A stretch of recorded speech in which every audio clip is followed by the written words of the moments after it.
I never imagined that a single prank could turn my life upside down. It started with an innocent dare in the school cafeteria. My roommate, a master of mischievous ideas, smirked as she slid a slip of paper toward me. "Bet you won't survive a week in the girls' dorm," she teased, her eyes sparkling with mischief. I laughed it off, thinking it was impossible. Who would ever take me seriously? But by the end of the day, everything had spiraled. The dorm manager got involved, thinking it was some school program experiment. And before I could protest, I found myself staring at a mirror in a small, cramped dorm room, dressed in a uniform that wasn't mine. Skirt, blouse, knee-high socks, shoes I'd only seen on other students. My reflection stared back at me with wide, terrified eyes. My face, my own, looked softer somehow, framed by the hair I hadn't planned to style. I touched my cheek, tracing the unfamiliar curve of my jaw. My hands shook, fumbling with the uniform as panic set in. I tried to laugh. This is just temporary," I whispered to myself. But my voice cracked. The room felt smaller, suffocating. Every rustle of sheets, every muffled laugh from the hall outside made my heart pound faster. I couldn't believe this was happening. Me. Stuck in the girls' dorm. Forced into a persona I had never explored. And the worst part? There was no escape. What am I supposed to do? I caught my reflection again and froze. The uniform didn't just cover me, it reshaped me. My shoulders seemed narrower, my stance softer. My body language shifted without conscious thought, and I realized with a jolt that I was already changing, whether I wanted to or not. Fear. Embarrassment. A pulse of excitement I couldn't name. It was overwhelming, intoxicating, and terrifying all at once. And in that instant, I knew one thing. This month wasn't going to be easy. It was going to be transformative.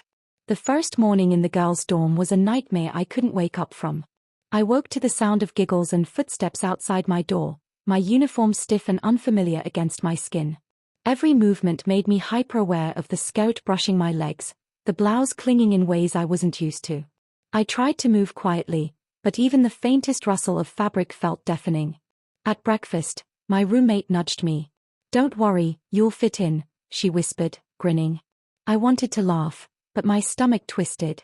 The other girls glanced at me, some curious, some amused, some not hiding the judgment in their eyes. I felt their stares like needles against my skin. "New here," one of them asked, tilting her head. Her tone wasn't mean, but the underlying curiosity made me flinch. "Yeah, visiting," I mumbled, voice cracking. Every hallway walk was a gauntlet. Whispered comments followed me. "Who's the new girl?" "She's different." I caught glimpses of my reflection in windows and polished floors, each time startling at how foreign I looked. My hands, my posture, even the way I held my head, it all felt wrong. Classes weren't any easier. My peers noticed the subtle changes, the way I shifted nervously in my seat, the softer way I spoke, the faint blush creeping across my cheeks whenever someone looked at me. Teachers didn't comment, but I felt the weight of every gaze, every glance, every subtle judgment. By the second week, I was exhausted. My body was learning a new rhythm, my mind constantly calculating how to appear normal while trapped in a role I hadn't chosen. Every laugh felt rehearsed, every gesture deliberate. I wanted to run back to my own dorm, my own life, where no one's eyes dissected me. But I couldn't. The girls' dorm was my prison for the month. And the more I resisted, the more I felt myself adapting, unwillingly, unconsciously. I caught myself smoothing my skirt before walking down the hall, tilting my head in ways I'd never considered, speaking softly without realizing it. My reflections slowly began to seem plausible, though my heart still thumped every time I faced it. Fear, embarrassment, confusion, they were constants now. But beneath them, a strange, fluttering curiosity began to stir. The uniform, the dorm, the whispers, they were changing me in ways I hadn't expected. And even as I swore I would survive this month, part of me wondered, who will I be by the end of it? It started with the small things. Locking my dorm room door, drawing the curtains, and finally allowing myself to breathe without fear of eyes watching me. I stood in front of the mirror, the uniform still on, and studied my reflection. My face looked different in this light, softer, unfamiliar. My hair framed my cheeks in ways I hadn't noticed before. My hands trembled as I ran them along my shoulders, down the line of the blouse, tracing the subtle curves the skirt created. The reflection staring back wasn't fully me, but it wasn't entirely someone else either. I began experimenting slowly. A touch of lip gloss I had borrowed from my roommate. A dab of eyeliner, careful not to overdo it. The first time I looked fully done up, I barely recognized myself. It wasn't just makeup, it was a feeling. A lightness I hadn't known existed. My reflection seemed to respond to me, softening, coaxing me into the person I was secretly curious to become. I practiced my voice next. Speaking softly, elongating words, letting my tone rise slightly without thinking about it. At first, it felt ridiculous. I stumbled over syllables, laughed awkwardly at the sound of my own voice. But gradually, it settled. The voice didn't feel fake, it felt like an extension of something hidden inside me, something the uniform and dorm had unearthed. Movements followed. I noticed the way my hips shifted as I walked, the subtle sway that came naturally when I relaxed, the way my shoulders softened when I let go of tension. Sitting cross-legged on the floor, adjusting my skirt carefully, leaning slightly to one side, it all felt foreign at first. But with each repetition, it became more natural, more mine. I spent hours observing myself, learning how to balance authenticity and curiosity. My reflection became a teacher and a confidant, showing me the possibilities I had never dared to imagine. There was fear, of course, fear of being discovered, fear of ridicule, fear that I was crossing a line I couldn't return from. But it was always accompanied by an exhilarating sense of liberation. Nights blurred into rituals. Lock the door. Dress. Apply makeup. Practice movements. Speak. Observe. Adjust. Repeat. Each night brought small victories, a softer smile, a more confident step, a fleeting sense of pride in the person I was cautiously becoming. I discovered little pleasures I had never allowed myself to feel. The way fabric brushed my skin. The gentle weight of long hair on my shoulders. The curve of my chest under the blouse. The sound of my own voice when I allowed it to be gentle, measured, expressive. Each sensation was a revelation. And with each revelation, my curiosity grew. I began to crave these private experiments, to cherish the time I spent discovering myself. The fear was still there, whispering, questioning, testing me. But the curiosity, intense, thrilling, undeniable, was louder. By the end of those first few nights, I realized something. This wasn't just a forced month in a girl's dorm.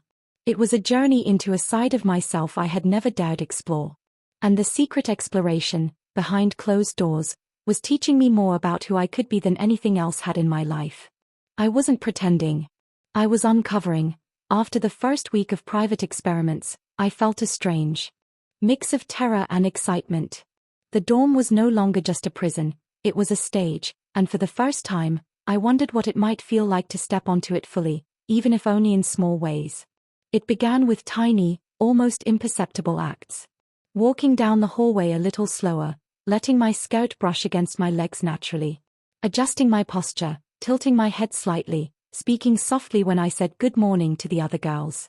Each small step was terrifying, but each step also thrilled me. Breakfasts became experiments. Sitting at a table with the other girls, I practiced smiling without fear, responding without hesitation.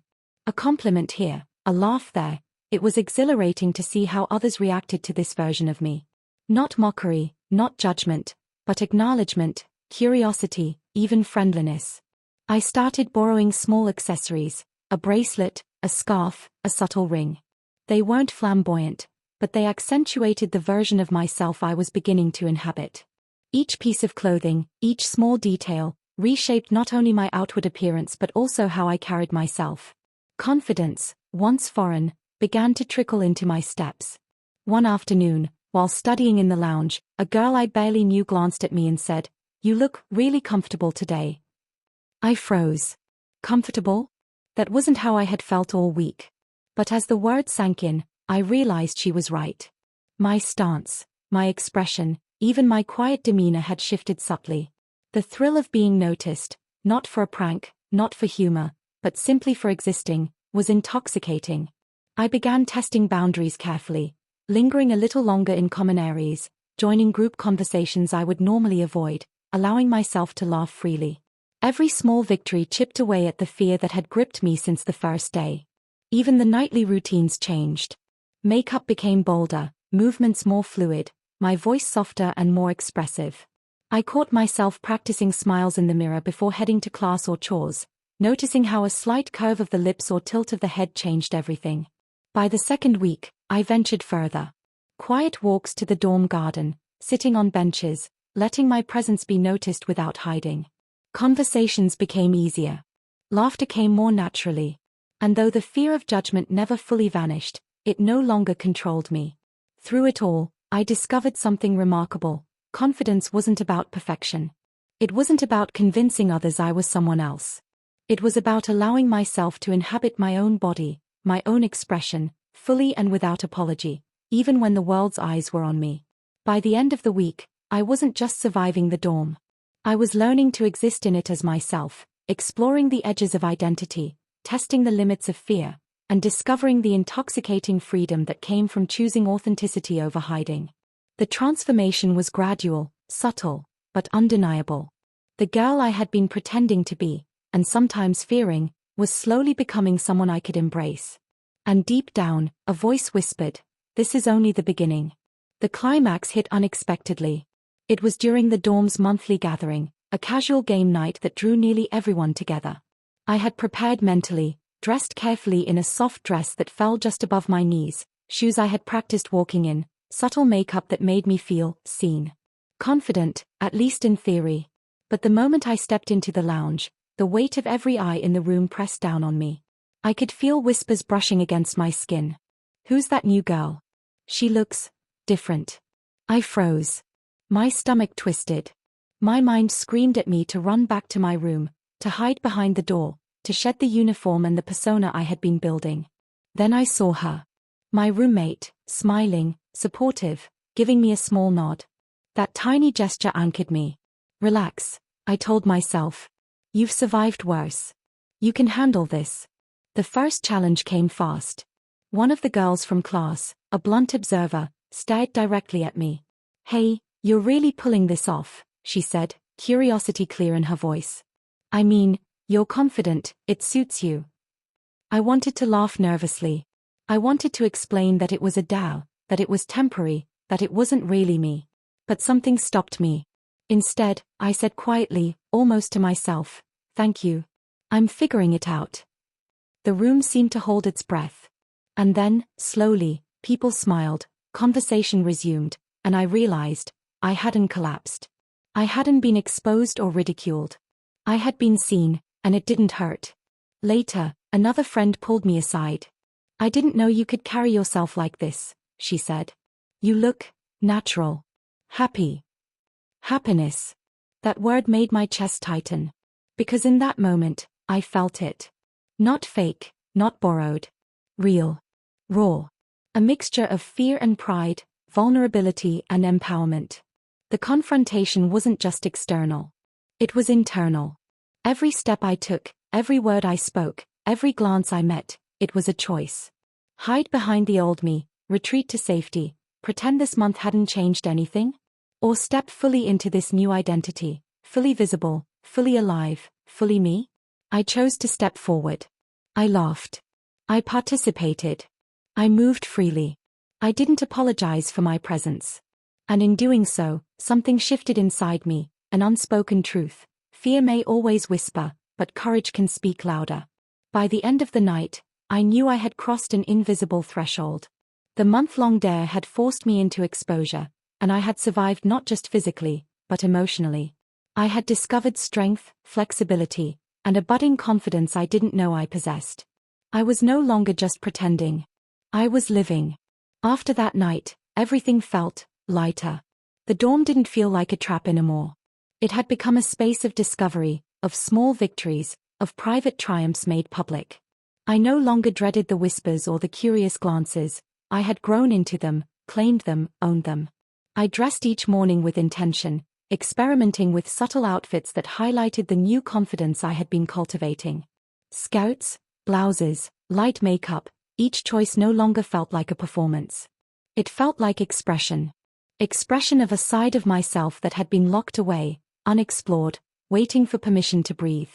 I laughed more freely in common areas, joined conversations without hesitation, and even found myself enjoying the subtle glances of approval and curiosity from my peers. It wasn't about attention. It was about acknowledgement, and for the first time, I felt I deserved it. My roommate noticed the shift too. One evening, as we sat side by side, she said softly, "You've changed, but in a good way. You seem yourself." Her words hit me deeper than I expected. Because for so long, I had been someone else in my own life, cautious, hidden, self-conscious. Now, I was fully inhabiting my own body, my own identity, my own choices. Even small moments were profound. Adjusting my skirt while walking down the hall.